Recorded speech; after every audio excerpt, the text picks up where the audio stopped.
우리는 요양원과 요양병원에 가지 않으려면 어떻게 해야 할까 생각하며 삽니다.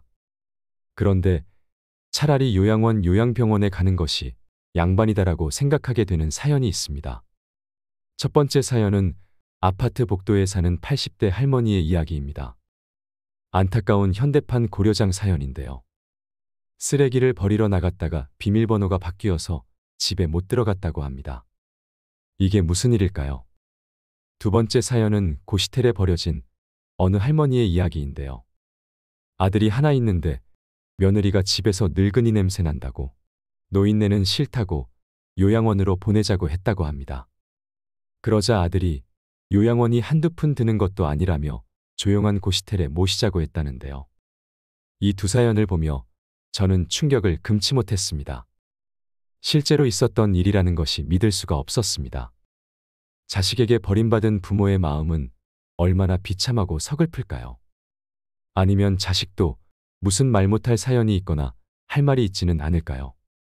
비슷하면서도 극명하게 다른 두 이야기를 여러분들과 함께 나누고 싶었습니다. 우리의 현실과 미래에 대해 생각해보는 시간이 되었으면 좋겠습니다. 아파트 복도에 사는 80대 할머니의 사연. 아파트 현관문 앞에서 숙식을 해결하는 80대 할머니의 사연이 알려져 많은 사람들의 공분을 사고 있습니다. 시멘트 바닥에서 이불도 없이 잠을 자고 밥조차 제대로 먹지 못하고 있다고 하는데요. 할머니는 지난 7월부터 바깥 생활을 시작했다고 합니다. 동네 주민은 할머니가 갈 곳이 없다며 경로당에서 며칠씩 숙식을 해결했다고 전했습니다. 관리사무소 관계자는 할머니가 쓰레기를 버리러 빈손으로 나왔다가 비밀번호를 몰라 집에 못 들어가고 있다고 연락이 왔다고 말했습니다. 비밀번호가 바뀌었다는 이 집은 할머니가 막내딸에게 사준 집이었습니다. 할머니는 이곳에서 2년간 딸과 함께 생활했지만 어느 날 막내딸이 집을 나가라고 통보한 뒤 비밀번호를 바꿔버렸다고 합니다. 할머니는 딸이 같이 와서 살자 해놓고 이렇게 날 내쫓았다며 서러움에 눈물을 흘렸습니다. 비밀번호를 바꾸고 문을 잠그고 절대 안 열어줬어요. 그렇게 부모를 내쫓았습니다. 내 자식이 이럴 줄은 정말 몰랐습니다 하며 노후자금 하나 없이 자식에게 재산을 넘겨준 과거의 자신을 후회했습니다. 딸은 이사 갔고 이 집에는 내 집만 들어있다고 하소연했습니다. 집주인은 노인네 버리고 간 거지 뭐냐. 이게 현대판 고려장이라고 말하며 혀를 끌끌 찼습니다. 할머니는 집주인의 도움을 받아 딸에게 전화를 걸었지만 그게 다 엄마 때문에 벌어진 일이다. 그래서 인연을 끊었다며 당당하게 말했습니다. 보통 분 아니시다. 그런데도 낳아준 부모라고 제가 그 고생을 했어요. 법대로 하시라고요. 제가 2년 동안 그만큼 했으면 할 만큼 다 했다는 답변만 돌아왔습니다. 사연을 들어보니 할머니는 과거에 남편과 동대문에서 유명 재화업체를 운영했다고 합니다. 사업 성공으로 큰 돈을 번 할머니는 아들과 큰딸에게 수십억짜리 건물 한 채, 막내딸에게는 월세 600만 원을 받을 수 있는 고시텔을 물려줬습니다. 하지만 아들과 막내딸이 재산 문제로 다퉜고 고시텔 소유권이 아들에게 넘어가면서 갈등이 생겼다고 합니다. 할머니는 재산을 다 주니까 자식들이 나 몰라라 하는 거다. 막내딸이 오빠는 부잔데 왜 오빠한테만 자꾸 주냐. 그런 거 없어도 충분히 먹고 사는데 오빠한테 재산을 줬다고 그래서 그때부터 문제가 생겼다고 하소연했습니다. 그러면서 2년 동안 딸이고 아들이고 내게 돈 한 푼도 안 줬다며 어떻게 그럴 수가 있냐. 아무것도 안 줬어도 부모한테 그러면 안 되는데라고 울분을 토했습니다. 할머니를 직접 만나 사연을 들은 어느 변호사는 불효소송이 늘어나고 있는데 저도 이렇게까지 충격적이고 심한 건 처음 본 것 같다며 최소한의 의식주를 마련해야 한다고 말했습니다. 도의적인 의무뿐만 아니라 법적인 의무가 있다고 말이죠. 부모님의 경우에는 존속유기죄가 돼서 형이 가중처벌될 수 있다고 설명했습니다. 그러자 막내딸은 2천만 원만 보내면 짐 빼기로 약속하셨죠. 이삿짐 사람 불러두고 연락하면 바로 돈 보내겠다라면서 할머니에게 2천만 원을 보냈습니다. 그제야 집 안으로 들어간 할머니는 어디든지 가야지. 갈 데 없어도 어디든지 발걸음 닿는 대로 가야지라고 말하며 씁쓸해했습니다. 이 사연을 들으니 어떤 생각이 드시나요? 자식들을 잘못 키운 부모의 탓일까요? 아무리 그래도 낳아준 부모에게 불효를 하는 자식들의 문제일까요? 아들은 딸만 그렇게 감싸고 다 해줬다고 불만이고, 딸은 딸이라고 적게 줬다고 불만이었다고 하는데요. 돈이 아무리 많았어도 노후 자금까지 탈탈 털어서 자식에게 주니 결국 이렇게 비참하게 버림받는 상황이 온 것은 아닐까요? 애초부터 자식에게 줄 재산이 없었더라면, 아니면 자식들에게 공평하게 재산을 나눠주었더라면 이야기는 좀 달라졌을까요? 여러분의 의견은 어떠신가요? 부모의 잘못이 크다고 생각하신다면 다음 이야기를 더 주목해 주세요. 두 번째 사연을 들어보겠습니다. 80대 할머니와 함께 고시텔에 살았던 남성분이 사연을 전해왔습니다. 고시텔 사는 할머니의 슬픈 실화. 저는 18살 때 새엄마가 내 가방에서 담배를 발견하고 어릴 적 친엄마를 생각하며 써놓은 편지를 몰래 읽었다는 사실을 알았던 그날. 여긴 감시받는 교도소지, 집이 아니라며 뛰쳐나와 누나의 집으로 도망을 갔습니다. 누나는 새엄마의 구박을 더 이상은 못 견디겠다며 진즉 혼자 독립을 해서 원룸을 구해 살고 있었습니다. 아버지는 다음 날 누나 집으로 찾아와 제게 말씀하셨습니다. 차라리 그냥 누나 집에서 지내라. 가뜩이나 여자 혼자 있는 집이라 걱정도 되고 하니까 그냥 너도 여기서 지내라.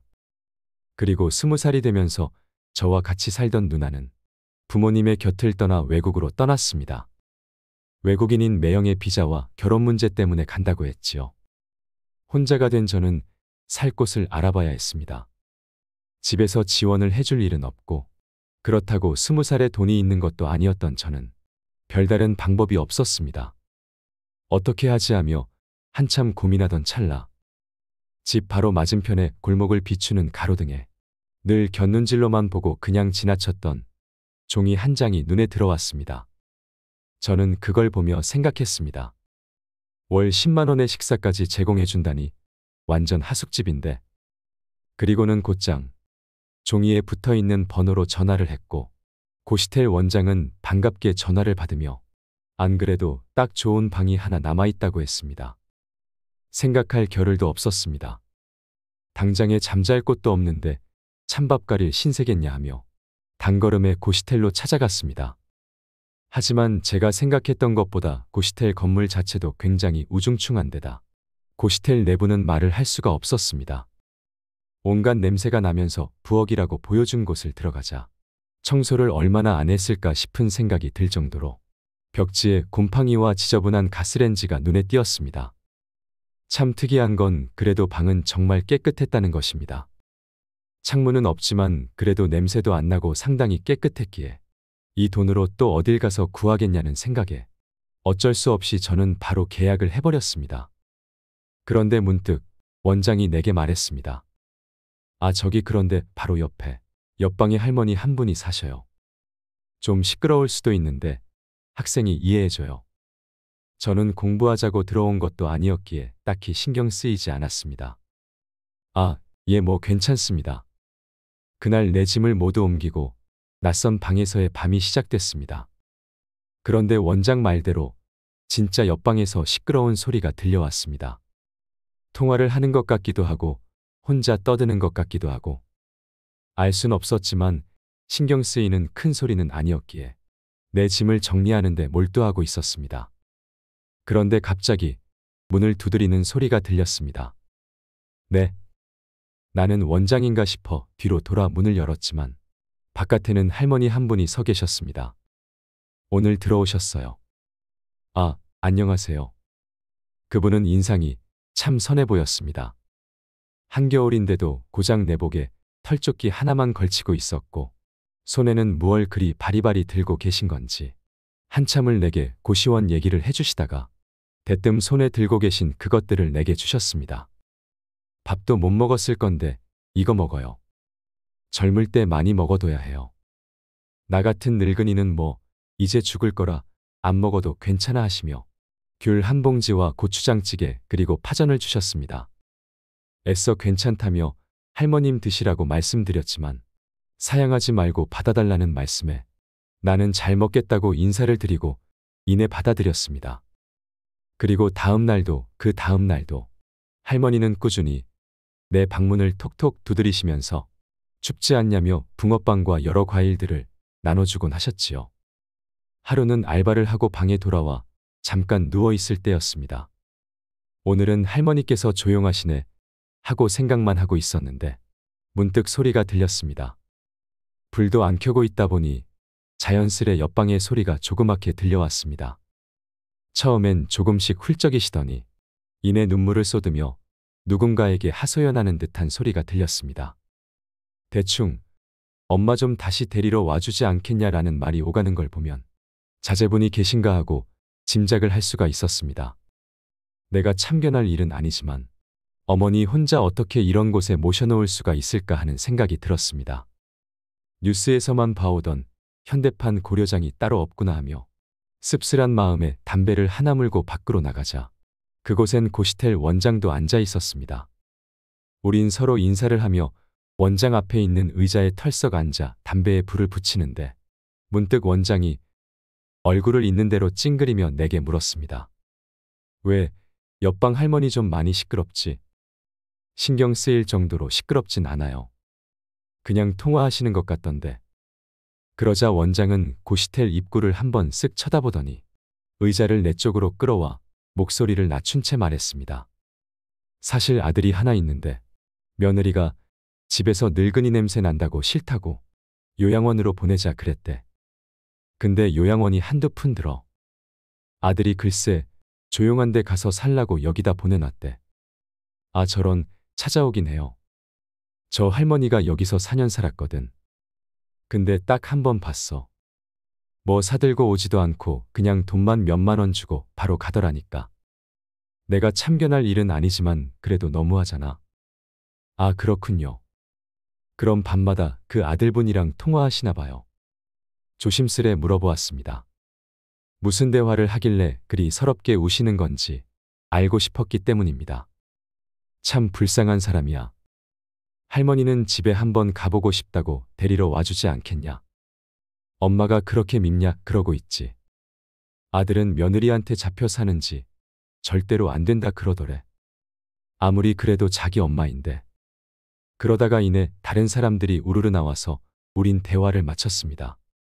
할머니께 그런 사연이 있었구나 하는 생각과 어쩌면 조금이라도 다른 사람과 대화를 하고 먹을 걸 나눠주면서 조금이나마 그 마음을 달래고자 하셨던 건 아닐까 싶은 생각이 들었습니다.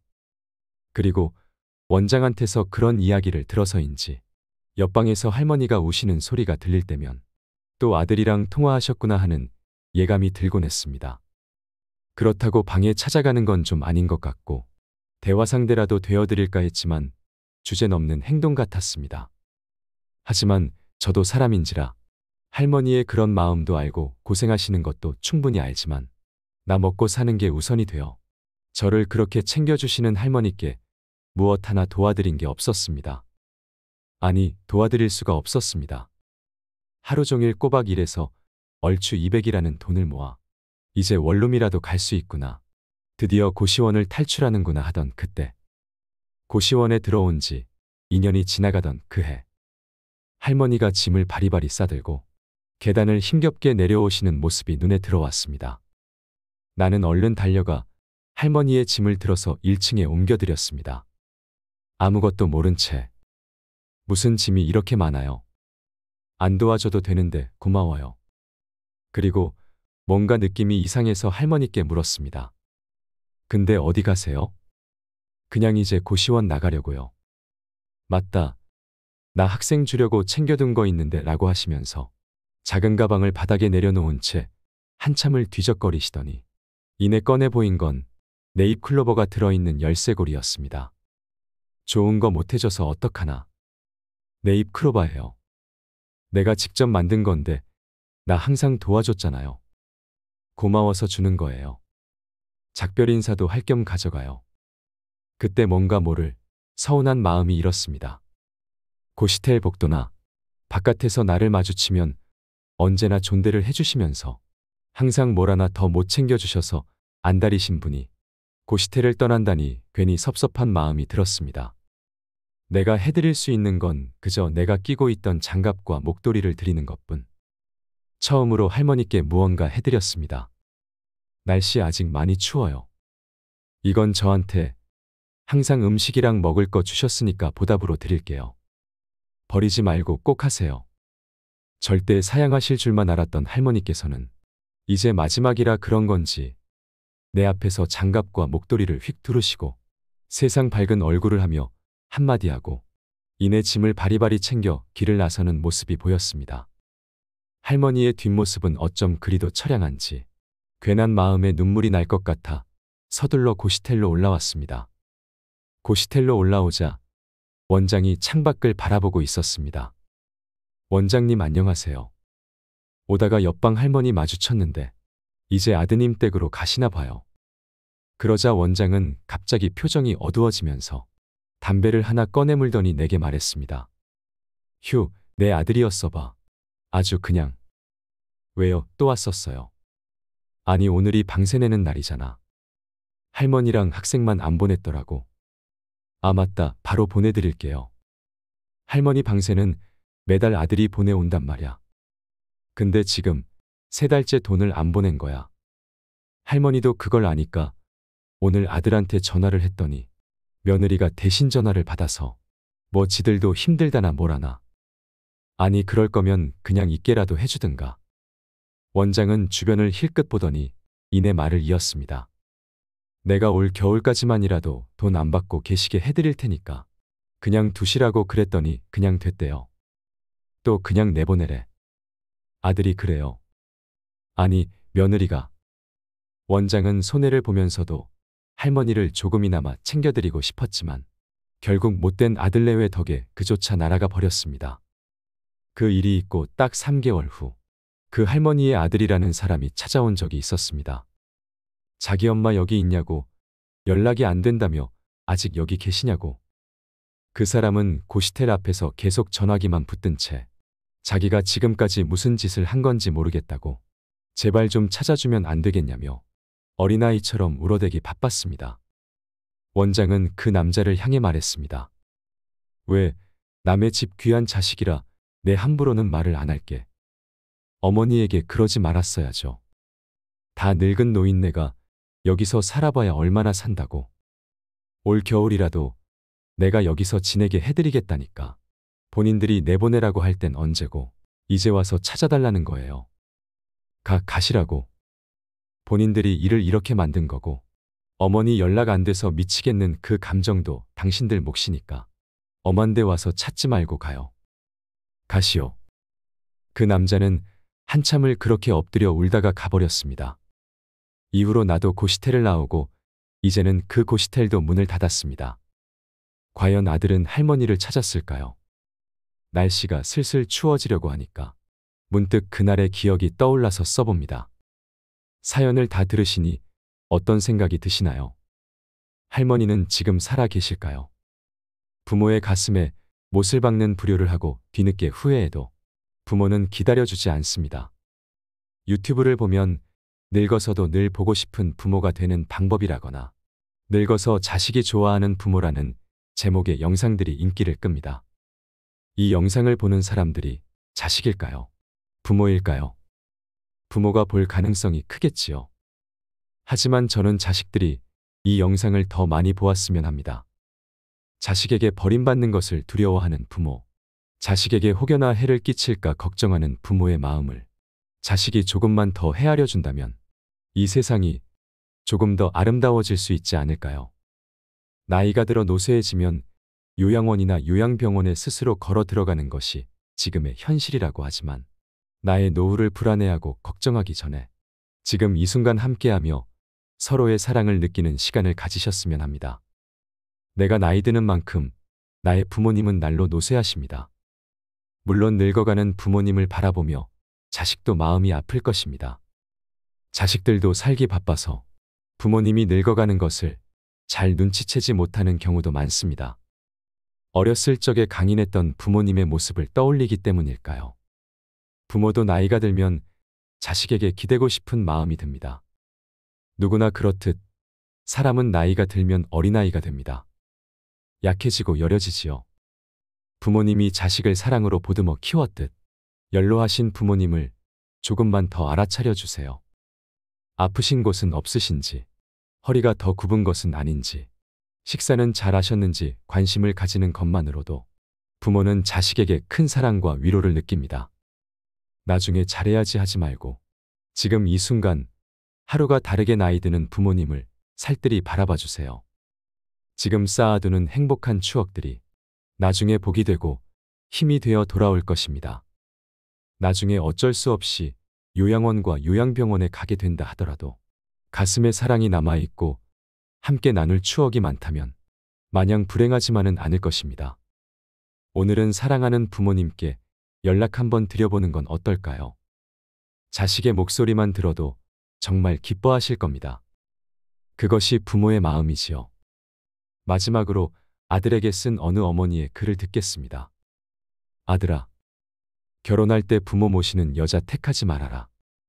너는 엄마랑 살고 싶겠지만 엄마는 이제 너를 벗어나 엄마가 아닌 인간으로 살고 싶단다. 엄마한테 효도하는 며느리를 원하지 말아라. 내 효도는 너 잘 사는 걸로 족하거늘. 내 아내가 엄마 흉을 보거든 내 속상한 거 충분히 이해한다. 그러나 그걸 엄마한테 옮기지 말아라. 엄마도 사람인데 알고 기분 좋겠느냐. 모르는 게 약이란 걸 100번 곱씹고 엄마한테 옮기지 말아라. 아들아, 내 사랑하는 아들아. 나는 널 베고 낳고 키우느라 평생을 바쳤거늘. 널 위해선 당장 죽어도 서운한 게 없겠거늘. 내 아내는 그렇지 않다는 걸 조금은 이해하거라.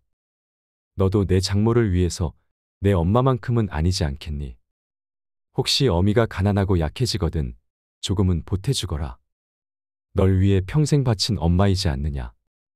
그것은 아들의 도리가 아니라 사람의 도리가 아니겠느냐. 독거 노인을 위해 봉사하는 사람들도 있는데 어미가 가난하고 약해지는데 자식인 내가 돌보지 않는다면 어미는 얼마나 서럽겠느냐. 널 위해 희생했다 생각지는 않지만 내가 자식을 잘못 키웠다는 자책은 들지 않겠니? 아들아, 명절이나 어미 애비 생일은 좀 챙겨주면 안 되겠니? 내 생일 여태까지 한 번도 잊은 적 없이 그날 되면 배 아파 낳은 그대로 그때 그 느낌 그대로 꿈엔들 잊은 적 없는데 내 아내에게 떠밀지 말고 내가 챙겨주면 안 되겠니? 받고 싶은 욕심이 아니라 잊혀지고 싶지 않은 어미의 욕심이란다. 아들아, 내 사랑하는 아들아. 내 아내가 이 어미에게 효도하길 바란다면 내가 먼저 내 장모에게 잘하려무나. 내가 고른 아내라면 너의 고마움을 알고 내게도 잘하지 않겠니? 난 내 아들의 안목을 믿는다. 딸랑이를 흔들어주면 까르르 웃던 내 아들아. 가슴에 속속들이 스며드는 내 아들아. 그런데 내 여동생 그 애도 언젠가 시집을 가겠지. 그러면 내 아내와 같은 위치가 되지 않겠니? 항상 내 아내를 내 여동생과 비교해 보거라. 내 여동생이 힘들면 내 아내도 힘든 거란다. 내 아들아, 내 피눈물 같은 내 아들아. 내 행복이 내 행복이 아니라 내 행복이 내 행복이거늘. 혹여 나 때문에 너희 가정에 해가 되거든 나를 잊어다오. 그건 애미의 모정이란다. 너를 위해 목숨도 아깝지 않은 어미인데 너의 행복을 위해 무엇인들 아깝지 않으리. 물론 서운하겠지, 힘들겠지. 그러나 죽음보다 힘들야. 그러나 아들아, 내가 가정을 이룬 후 애미 애비를 이용하지는 말아다오. 평생 너희 행복을 위해 바쳐온 부모다. 이제는 애미 애비가 좀 편안히 살아도 되지 않겠니? 너희 힘든 건 너희들이 알아서 살아다오. 늙은 어미 애비, 이제 좀 쉬면서 삶을 마감하게 해다오. 너의 애미 애비도 부족하게 살면서 힘들게 산 인생이다. 그러니 너희 힘든 거 너희들이 헤쳐가다오.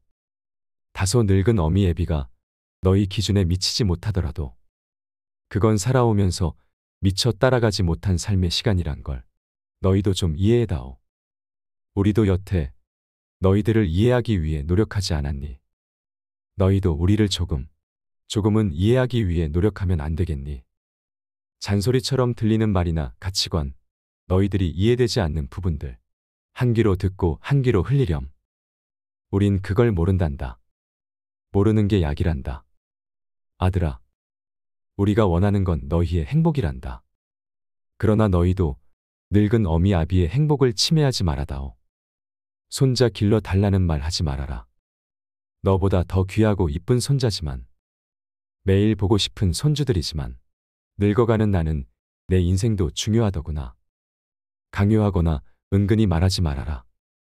날 나쁜 시애미로 몰지 말아라. 내가 널 온전히 길러 목숨마저 아깝지 않듯이 너도 내 자식 온전히 길러 사랑을 느끼거라. 아들아, 사랑한다. 목숨보다 더 사랑한다. 그러나 목숨을 바치지 않을 정도에서는 내 인생도 중요하구나. 여러분, 자식을 사랑하는 것은 부모의 당연한 마음입니다. 하지만 자식을 위해 내 인생을 바치지 마세요. 자식을 위해 살지 말고 나를 위한 인생을 살아가시길 바랍니다. 그것이 자식도 부모도 행복해지는 지름길입니다. 오늘도 내일도 행복만 가득하시길 바랍니다. 이상으로 인생 철학이었습니다. 철학이 있는 당신의 삶을 응원합니다.